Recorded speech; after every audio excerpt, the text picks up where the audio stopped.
Transport in the 1800s was much more different than it is currently today. People did not have things like cars to reach their destinations. Things such as wagons, horses, and buggies were used for transportation in drier roads. When different terrain showed up, they would use boats. This type of transportation would not take hours, but days for the passenger to reach their destination. A solution to this had to be found. In 1860, a team of messengers on horseback called the Pony Express began to carry mail west. This service operates from St. Joseph, Missouri to Sacramento, California, a route of almost 2,000 miles.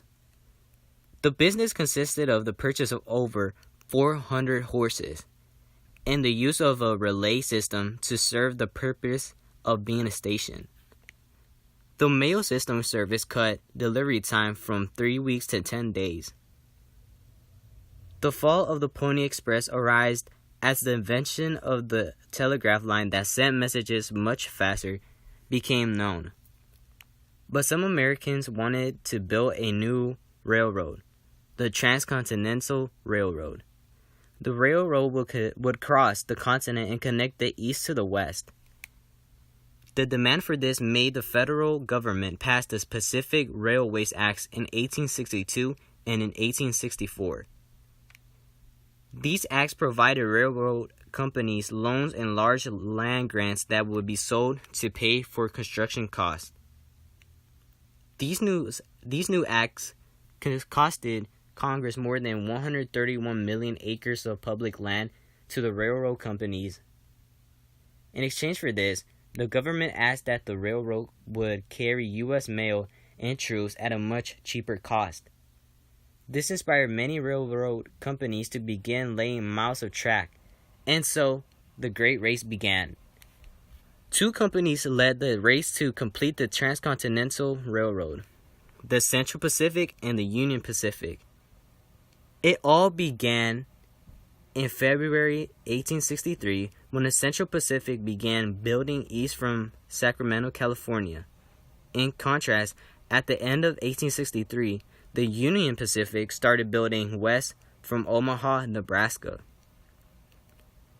The two companies hired thousands of railroad workers. Chinese immigrants made up some of the 85% of the Central Pacific workforce, while the Union Pacific workforce was dominant in Irish immigrants. The Chinese were praised for their dedication, but were paid less than other laborers. Their conditions was very unfair, as they had to complete the most dangerous tasks and work much longer than others. They took interest of the job because the payment of $30 a month was 10 times more what they could earn in China. The Chinese were a very important workforce as they constructed the railroads through hard, back-breaking work.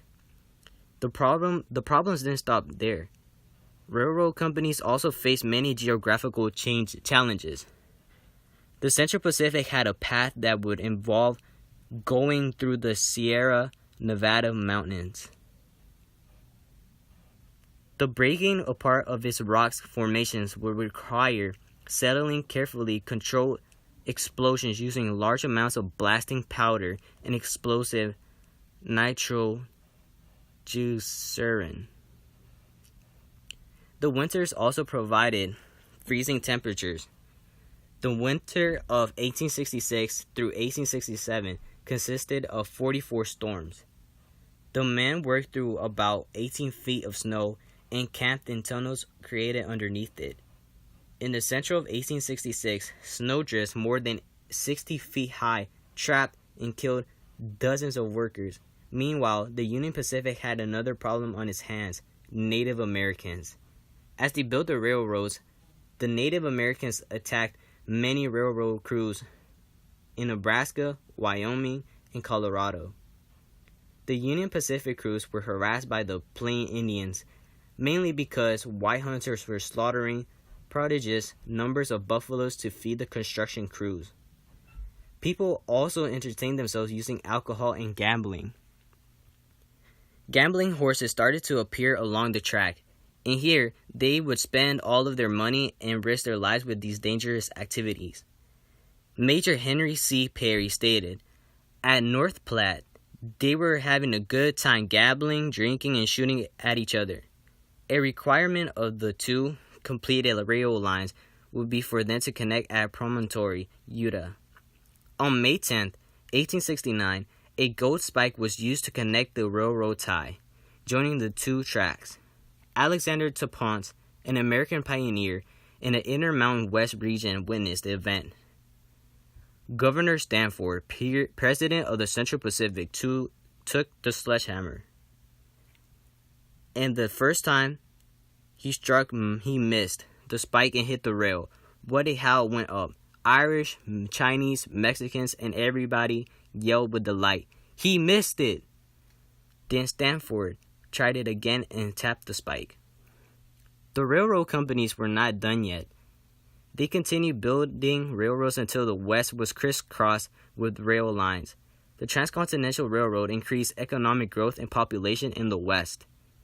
Railroad companies were an efficient source for better transportation for people and goods. They also sold land in the West, which made the area more recognizable. Western timber companies, miners, ranchers, and farmers shipped wood, metals, meat, and grain east by the railroad. By 1890, there were about 164,000 more miles of track than in 1865. Railroads became one of the biggest industries in the United States. Abraham Lincoln quoted, "The road must be built, and you are the man to do it. Take hold of it yourself. By building the Union Pacific, you will be the remembered man of your generation."